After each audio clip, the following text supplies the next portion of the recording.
नमस्ते सभी को। मैं हूं बोस और आप देख रहे हैं बोस क्रिएशन। आप सभी का मेरे YouTube चैनल पर स्वागत है। आज की इस वीडियो में हम बनाएंगे छत्रपति शिवाजी महाराज जी का एक ड्राइंग जो होगा इंक स्टाइल में। बिल्कुल ही आसान तरीके से हम करेंगे। अगर आप बिगिनर हैं, अगर आप ड्राइंग सीख रहे हैं तो ये वीडियो आपके लिए बहुत ही हेल्पफुल होगा। तो चलिए बिना टाइम वेस्ट किए ड्राइंग को शुरू करते हैं।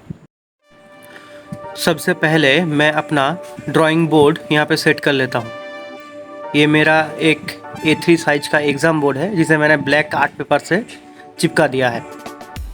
अब मैं लूँगा पेज जिसे मैं ड्राइंग बोर्ड के सेंटर में एडजस्ट कर दूँगा। उसके बाद है ये रेफरेंस इमेज।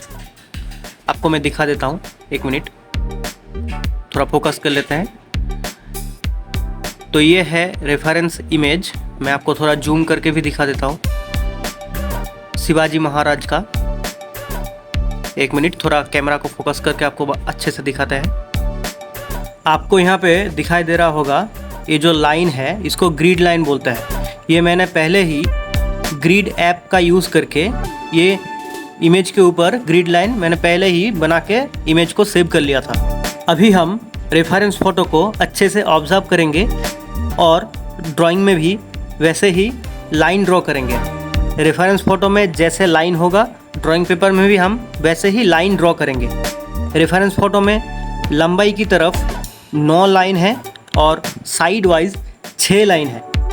तो मैंने पहले ही पेपर को 6 और 9 के हिसाब से 2-2 सेंटीमीटर करके 12 और 18 सेंटीमीटर के हिसाब से मैंने पेपर को साइज में कट कर लिया है। मैं आपको यहाँ पे दिखा देता हूँ। ये रहा 12 सेंटीमीटर पेपर के साइड वाइज जो मैंने पहले ही साइज मेज़र करके कट कर लिया है। अभी हम 2-2 सेंटीमीटर करके मार्क कर लेंगे।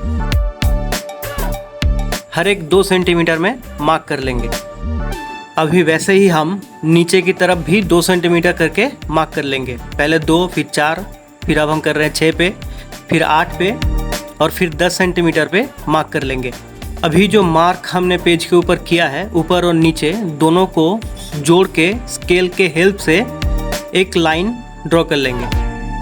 वैसे ही हम हर एक मार्क के ऊपर लाइन ड्रॉ कर लेंगे। तो ऐसे करके साइड वाइज हमें 6 लाइन मिल जाएंगे। फिर हम पेज को थोड़ा साइड वाइज घुमा देंगे ताकि लंबाई का जो लाइन है वो हम मेज़र कर सके। अभी हम स्केल लेंगे और फिर हम इसको स्केल के हेल्प से मेज़र करेंगे। तो लंबाई में होगा 18 सेंटीमीटर, क्योंकि 9 लाइन है 2 सेंटीमीटर करके। मैं आपको दिखा देता हूँ। ये रहा 18 सेंटीमीटर जिसके हिसाब से मैंने पहले ही पेज को कट कर लिया था। 18 सेंटीमीटर के हिसाब से अभी लंबाई में 2-2 सेंटीमीटर करके हम 9 लाइन करेंगे। पहला वाला लाइन 2 सेंटीमीटर पे, फिर 4 सेंटीमीटर पे, फिर 6 सेंटीमीटर पे, फिर 8 सेंटीमीटर पे, फिर 10 सेंटीमीटर पे, फिर 12, फिर 14 सेंटीमीटर, फिर 16 सेंटीमीटर और फिर 18 तो होगा ही पेज की साइड में। फिर वैसे ही हम नीचे की तरफ भी 2-2 सेंटीमीटर छोड़ के मार्क कर लेंगे। पहला मार्क होगा 2 सेंटीमीटर पे, फिर होगा 4 सेंटीमीटर पे, फिर 6, फिर 8, फिर 10, फिर 12, फिर 14, फिर 16 और फिर आखिर में 18 तो पेज के साइड में होगा ही। और फिर हम स्केल लेंगे और ऊपर की तरफ मार्क है और नीचे की तरफ जो मार्क है वहाँ पे स्केल को अच्छे से बैठाएंगे और लाइन ड्रॉ कर लेंगे। तो इस तरफ हम 9 लाइन ड्रॉ करेंगे और फिर पेज को सीधा करके ड्राइंग बोर्ड के सेंटर में एडजस्ट कर देंगे। फिर रेफरेंस इमेज को भी साइड में हम रखेंगे। फिर चारों कॉर्नर पे हम टेप लगा देंगे ताकि पेपर अपनी जगह से ना हिले। फिर हम ड्राइंग करना स्टार्ट करेंगे। इसके लिए मैं रेफरेंस इमेज को थोड़ा जूम कर लेता हूँ। हम स्टार्ट करेंगे आँखों से। जो रेफरेंस इमेज है उसमें जो ग्रिड लाइन है उसको अच्छे से ऑब्जर्व करना है, कहाँ से स्टार्ट हो रहा है, कहाँ पे फिनिश हो रहा है। ग्रिड लाइन को अच्छे से देखना है। फिर ग्रिड लाइन के हिसाब से हमने जो पेपर पे लाइन बनाया है उसके ऊपर जहाँ से स्टार्ट हो रहा है वहाँ से हमें स्टार्ट करना है। देखिए मैं यहाँ पे आईब्रोज बना रहा हूँ, तो इसके लिए देखिएगा जो ग्रिड लाइन है वहाँ से जहाँ पे आईब्रोज का ऊपर वाला पार्ट है वो टच करके जा रहा है, तो पेपर में भी हमें वैसा ही करना है। आईब्रोज का जो ऊपर वाला पार्ट है वो ग्रिड लाइन को टच करके जाएगा, ऐसे ही आपका इमेज अच्छा लगेगा। अभी हम नोज़ और आईब्रोज के बीच वाला जो पार्ट है ये ब्लैक वाला, इसे हम ड्राइंग करेंगे। तो ये जो स्ट्रक्चर आपको दिख रहा है इसमें आप देख पाएंगे जो आईब्रो का फिनिशिंग हो रहा है वो ग्रिड लाइन के हिसाब से थोड़ा नीचे की तरफ है, तो हमें पेपर पे भी वही structure same to same paper में भी करना है। फिर हम रेफरेंस इमेज को अच्छे से ऑब्जर्व करके आई बॉल्स बना देंगे। ग्रिड लाइन कहाँ पे है उसके हिसाब से आई बॉल्स कहाँ पे होगा वो देख के हम आई बॉल्स को भी बना लेंगे। तो चलिए ऐसे ही हम ग्रिड लाइन को फॉलो करते हुए कहाँ पे कौन सा स्ट्रक्चर है उसको अच्छे से देखते हुए जितना भी आउटलाइन बचा है उसको हम जल्दी से कंप्लीट कर लेते हैं।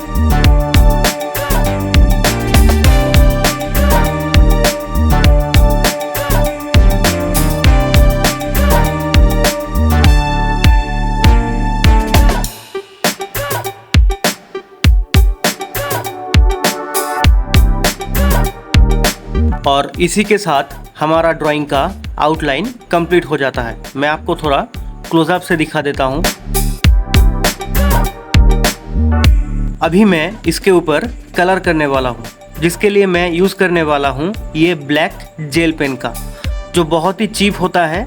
आपको कहीं पे भी 5 से 10 रुपए के अंदर ये अवेलेबल हो जाएगा। तो चलिए इसके ऊपर हम कलरिंग करना स्टार्ट करते हैं। इंक स्टाइल में ड्राइंग करना बहुत ही आसान होता है। इसमें सिर्फ आपको जो आउटलाइन है उसको अच्छे से फॉलो करना है और उसी के ऊपर अपना जो ब्लैक जेल पेन है, या फिर आप दूसरे कोई ड्राइंग करेंगे तो वहाँ पे दूसरा कोई कलर का पेन यूज़ करेंगे, तो वो आउटलाइन को सिर्फ आपको देखना है कहाँ पे क्या है और उसके ऊपर से आपको जेल पेन को यूज़ कर देना है, या फिर कोई भी पेन जो आप ड्राइंग में यूज़ करेंगे। मैं यहाँ पे जेल पेन यूज़ कर रहा हूँ, शायद आप किसी और ड्राइंग में कोई और दूसरा पेन यूज़ करें।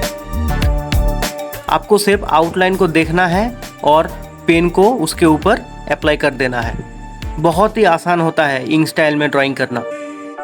तो चलिए हम ब्लैक जेल पेन से जो सारा आउटलाइन है उसको हम अच्छे से कवर कर लेते हैं।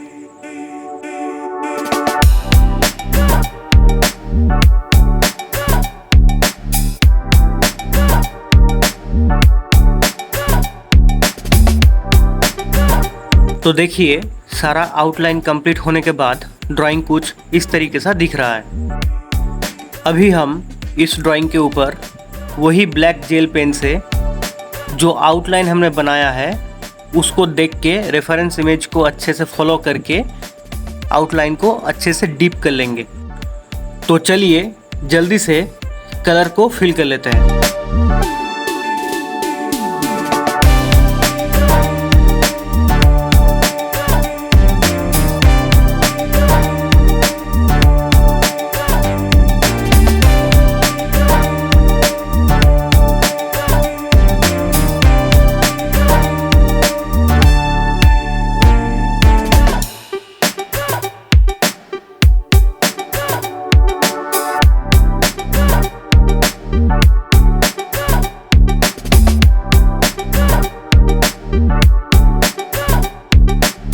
अभी शोल्डर की तरफ हमें थोड़ा सा लाइट कलर दिखाना है, इसलिए मैं यहाँ पे ब्लैक बॉल पेन का यूज़ कर रहा हूँ। पहले मैंने जेल पेन का यूज़ किया था, अभी मैं बॉल पेन का यूज़ कर रहा हूँ और हल्के हल्के लाइन ड्रॉ कर रहा हूँ, क्योंकि मुझे यहाँ पे थोड़ा हल्का कलर दिखाना है। और उसी के साथ जो गला का जो पोर्शन है वहाँ पे भी हम हल्के हाथों से बॉल पेन का यूज़ करेंगे, और फिर बियर्ड का जो नीचे वाला हिस्सा है वहाँ पे भी हम कलर को हल्के हाथों से अप्लाई कर देंगे बॉल पेन से। ध्यान रखना है पेन को ज़्यादा प्रेशर दे के नहीं चलाना है, आपको धीरे धीरे हल्के हाथों से लाइन ड्रॉ करने हैं, क्योंकि हमें यहाँ पे कलर को थोड़ा हल्का दिखाना है। अगर आप पेन के ऊपर प्रेशर ज़्यादा दोगे तो कलर डीप दिखेगा, जो कि ड्राइंग देखने में अच्छा नहीं लगेगा। आपको यहाँ पे कलर को हल्का रखना है, तो इसीलिए आपको पेन के ऊपर प्रेशर भी हल्का ही देना पड़ेगा। और इसी के साथ छत्रपति शिवाजी महाराज जी का ये ड्राइंग हमारा कंप्लीट होता है। मैं आपको दिखाता हूँ इस ड्राइंग का फाइनल लुक। तो दोस्तों, ये था हमारा छत्रपति शिवाजी महाराज जी का ड्राइंग। मुझे उम्मीद है इसे एंजॉय किया होगा और कुछ नया सीखा होगा। अगर आपको वीडियो पसंद आया हो तो प्लीज़ लाइक करें, कमेंट करके अपना फीडबैक ज़रूर दें और चैनल को सब्सक्राइब करना ना भूलें, ताकि आपको फ्यूचर में और भी ऐसी ड्राइंग ट्यूटोरियल्स मिल सके। मैं मिलता हूँ आपसे अगली वीडियो में। तब तक के लिए ड्राइंग करते रहिए, क्रिएटिविटी को बढ़ाते रहिए।